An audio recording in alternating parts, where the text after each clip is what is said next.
अस्सलाम वालेकुम नाज़रीन, नई खबर में खुश आमदीद। नाज़रीन, आज हम आपको बताएंगे कि शाम से इसराइल पर हमला किया गया और इस हमले से इसराइल कैसे तबाह होने से बाल बाल बच गया। ताज़ा तरीन रिपोर्ट्स के मुताबिक शाम से एक ऐसा मिसाइल लॉन्च किया गया जो इसराइल की इंतहाई हसास न्यूक्लियर तनसीबात के बिल्कुल करीब जाकर गिरा। इसराइल इस बात पर भी हैरान है कि शाम इस तरह का मिसाइल कैसे हासिल कर सकता है जो इसराइल की सीक्रेट तनसीबात तक रसाई हासिल कर ले, और इसराइल इस बात पर भी हैरान रह गया है कि इसराइल का रेडार सिस्टम इस मिसाइल का कैसे पता नहीं चला सका। इस शामी हमले के बाद इसराइल ने शाम पर जवाबी हमला किया जिसमें कई हलाकतें हुई। इसराइल इस बात का अयादा करता है कि जो शाम से हमला हुआ वो दरअसल ईरान ने ही किया, क्योंकि 11 अप्रैल को ईरान ने इसराइल पर इल्जाम लगाया था कि ईरानी यूरेनियम प्लांट पर साइबर अटैक इसराइल की जानिब से किया गया। नाज़रीन इकराम, दर हकीकत इस साइबर अटैक को इसराइल की खुफिया एजेंसी मोसाद की जानिब से प्लान किया गया था, जिसमें ईरान के यूरेनियम प्लांट को जाम कर दिया गया था। इसी इसराइली साइबर अटैक के बाद ईरान और इसराइल में कशीदगी बढ़ी, जिसकी वजह से इराक शाम में जारी सिविल वॉर को और तकवीत मिली। नाज़रीन, शाम में सिविल जंग 2011 से जारी है, जिसको एक तरफ ईरान सपोर्ट कर रहा है और दूसरी तरफ इसराइल, और इसमें शाम इराक सैंडविच बने हुए हैं। इसराइल अमेरिका के साथ मिलकर कई दहाइयों से सर जंग को तूल दे रहा है, जिससे लाखों जानी नुकसान हो चुका है और अभी तक खून की होली जारी है। नाज़रीन, इसराइल के जिस इलाके में मिसाइल गिरा उस इलाके के एक रिहायशी सोनिया रोयो ने इसराइली अखबार को बताया कि मैंने एक जोरदार धमाके की आवाज सुनी, कुछ देर इंतजार किया और उसके बाद ये देखने के लिए कि क्या हुआ है बाहर निकली। उन्होंने कहा कि दूसरी सुबह उनके शौहर ने उन्हें बुलाया और मुझे रॉकेट के टुकड़े दिखाए।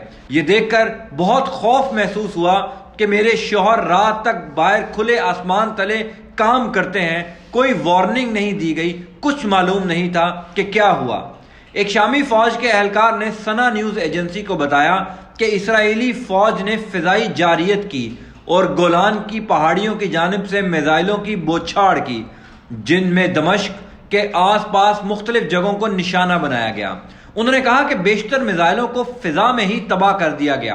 बरतानिया में कायम शाम के इंसानी हुकूक पर नजर रखने वाली तंजीम ने इतला दी कि दमिश्क से 40 किलोमीटर शुमाल मशरिक में शामी फौज के एक फिजाई दिफा के अड्डे को निशाना बनाया गया, जिसमें शामी फौज का एक अफसर हलाक हो गया। इस फौजी अड्डे पर असले का डिपो है, जिसके बारे में कहा जाता है कि यह अड्डा असद हुकूमत की तरफ से शामी बागियों के खिलाफ लड़ने वाले ईरान की हमायत याफ्ता ग्रुपों के इस्तेमाल में है।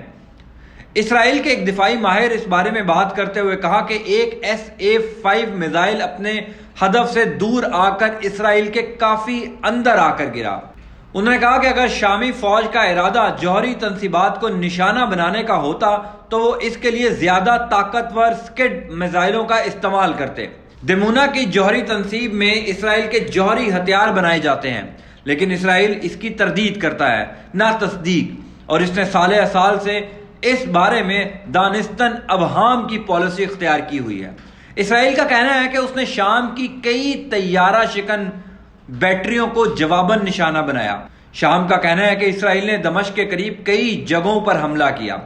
शामी हुकाम का मजीद कहना था कि इसराइल की तरफ से चलाए गए ज्यादातर मिसाइलों को फिजा ही में तबाह कर दिया गया, लेकिन 4 शामी फौजी जख्मी हुए हैं और कुछ इमलाक को भी नुकसान पहुंचा है। इसराइल अक्सर शाम पर हमले करता रहता है और इसका दावा है कि वो इन जगहों को निशाना बनाता है जहां ईरान के पासदाराने इनकलाब अपने अड्डे कायम करने की कोशिश कर रहे हैं। इसराइल का कहना है कि वो शाम में ईरान की फौजी और अस्करी मौजूदगी को किसी सूरत बर्दाश्त नहीं करेगा।